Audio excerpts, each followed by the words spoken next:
Тез ұйықтаудың жолы. Ұйқыңыз келмейінше өзіңізді қинап ұйқы шақырмаңыз. Ұйқы бір сәт бәрін ұмыту, ағзаны тынықтыру. Сондықтан өзіңізді қинап ұйқыға кету демалу қағидасына қайшы. Қарапайым ғана тәсіл. Ұйықтар алдында терең тыныс алыңыз. Ештеңе ойламай, тек өз деміңізді тыңдаңыз. Бұл техниканы тыныштықта жасаңыз. Егер өткен күнге өкініп, келер күнге алаңдап жатсаңыз, бұл тәсілді жүйелеу мүмкін емес. Бұндай жағдайда жылдам ұйықтай қою қиын. Олай болса, тағы бірнеше тәсіл ұсынып көрейін. Не істесең де ұйықтамаймын тәсілі. Кейде қатты шаршағандықтан ұйықтай алмаймыз. Төсекте дөңбекшіп, мазаңыз қашады. Осы кезде өзіңізге ұйықтамаймын, жай ғана көзімді жұмып жатамын деп айтыңыз. Және солай көзіңізді жұмыңыз. Бұлай жасаған 10 адамның 9-ы қалай ұйықтап кеткені байқамай қалады екен. Сіз де осылай жасап көріңіз. Қағазға қалдыру тәсілі. Бұл тәсілді ұйқысы қашатын жандар міндетті түрде жасасын. Бұл қарапайым әдіс.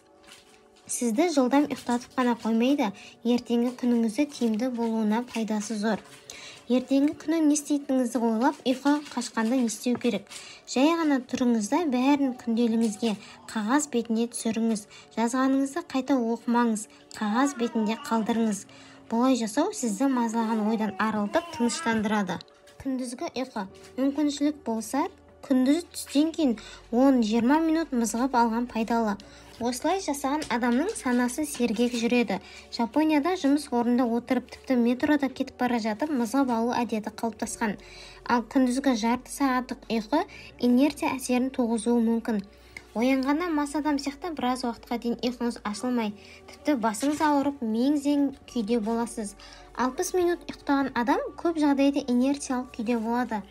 Сондықтан не құс ұйқы, я болмаса қатты шаршап тұрсаңыз, күндіз түскі уақытта 90 минут ұйықтаған дұрыс. 1,5 сағатта адам ұйқының толық циклін өткереді. Оңай оянып сергек болады. Бірақ күндіз 1,5 сағат ұйықтаған жағдайда түнгі ұйқыңыз келмейтін болса, күндіз тек құс ұйқыға мызғып алған дұрыс. Пайғамбарымызда түскі бір уақыт тынығып алатын. Бұл ұйқы қайлула деп аталады. Ұйқыға қатысты лайфхактар. Уақытылы, сапалы ұйқының отбасылық құндылыққа айналдырыңыз. Отбасыңыздың әр мүшесінің ұйқысы қануына жағдай жасаңыз. Жатар алдында терезені ашып, ауасын жаңартыңыз. Бөлме жылуы 18-20 градус болғаны жөн. Бөлме қоңыр салқын болса, ұйқы сапасы да жақсарады. Ұйықтар алдында сізді мазалайтын, ойыңызды бөлетін, стресске түсіретін нәрселерді оқымаңыз. Смартфон қолданбаңыз, теледидар көрмеңіз. Кофе секілді сергектігіңізді арттырып, ұйқыңызды қашыратын сусын ішпеңіз. Жатарда ми тынықтыратын релакс мелодиялар тыңдаған жақсы. Көршінің немесе көшедегі айқашу ұйқыңызға бөгет жасаса, ақшуды, белый шум қосып қойыңыз. Көңіліңіз бөтен дауысқа алаңдамай тез ұйықтауға көмектеседі. Егер ертерек жатқанда ұйқыңыз келмейтін болса, жатардан бірнеше сағат бұрын, 4-6 сағат бұрын белсенді дене жаттығуын жасауды әдетке айналдырыңыз.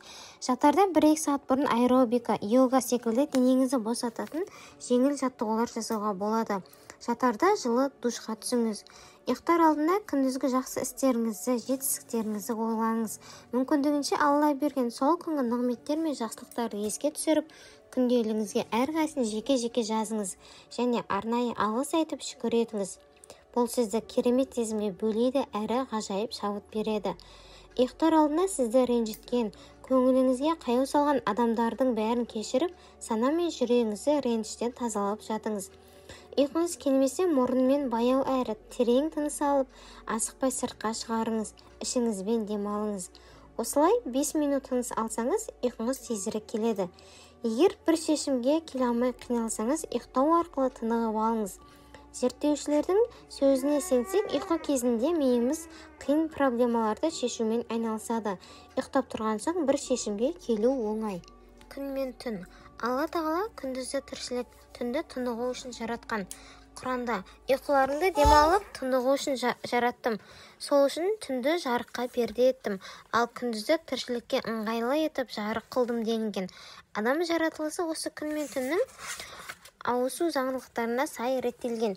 Сол себепті адам ағзасында түрлі өзгеріс орын алады.